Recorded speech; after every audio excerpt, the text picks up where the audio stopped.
హైదరాబాద్లో 2 రోజుల క్రితం 15 రోజుల పాప అనుమానాస్పద మృతిని పోలీసులు ఛేదించారు. ఇంకా ప్రపంచాన్ని సరిగ్గా చూడలేని పసిగుడ్డును పొట్టన పెట్టుకున్నది ఆ పాప తల్లిదండ్రులేనని తేల్చారు. అది కూడా అత్యంత దారుణంగా మానవత్వాన్ని మరిచి కడుపులో పుట్టిన బిడ్డను బకెట్లో ముంచి ఊపిరి తీసినట్టుగా నిర్ధారించారు. ఆ కసాయి తల్లిదండ్రులు సరిగ్గా ఏడవటం కూడా రాని ఆ పసికందును ముంచింది నీళ్లలో అని తెలియని 15 రోజుల పాప అమానుషంగా చంపేశారు. అయితే ఆ పాప ఆక్రందనలు వినకుండానే నీళ్లలోనే ఊపిరి కేకలు కలిసిపోయేలాగా హత్య చేశారు.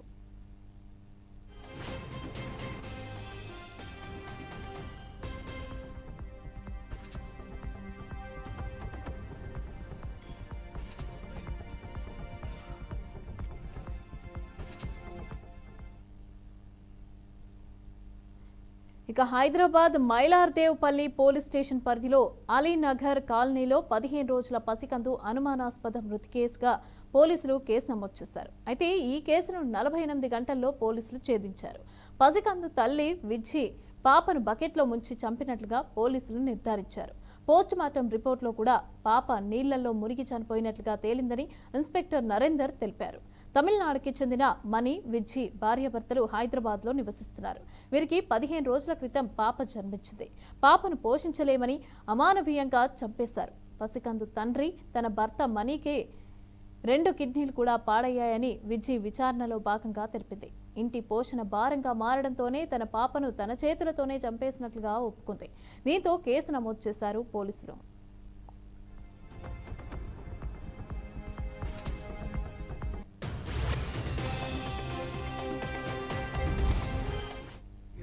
తారీఖు నాడు ఈ నెల ఉదయం 11 గంటలకు ఒక 14 రోజుల ఫిమేల్ బేబీని ఎవరో గుర్తు తెలియని వ్యక్తులు వాళ్ళ మదర్ స్నానానికి వెళ్ళినప్పుడు తొట్టెల నుంచి తీసుకెళ్ళి బాత్రూంలోని వాటర్ బకెట్లో వేయడం మూలంగా చనిపోయిందని చెప్పి సాయంత్రం ఫిర్యాదు ఇచ్చారు 25 తారీఖు నాడు.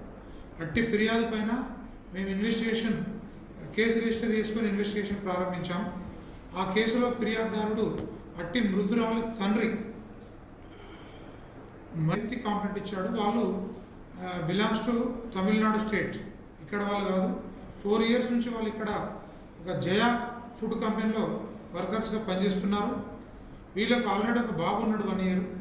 ఇప్పుడు ఈ 14 days బేబీ అంటే March 11th ఆమె డెలివరీ అవుతుంది. ఆరోగ్య విజయ అని తన భార్య. ఈమె హత్య చేయడానికి కారణం ఏంటంటే ఈ భర్త యొక్క కిడ్నీలు 2 కూడా ఫెయిల్ అయినాయి. ఆయన ఆరోగ్యం బాగలేదు. ఎంతకాలం బ్రతుకుతాడో తెలియదు.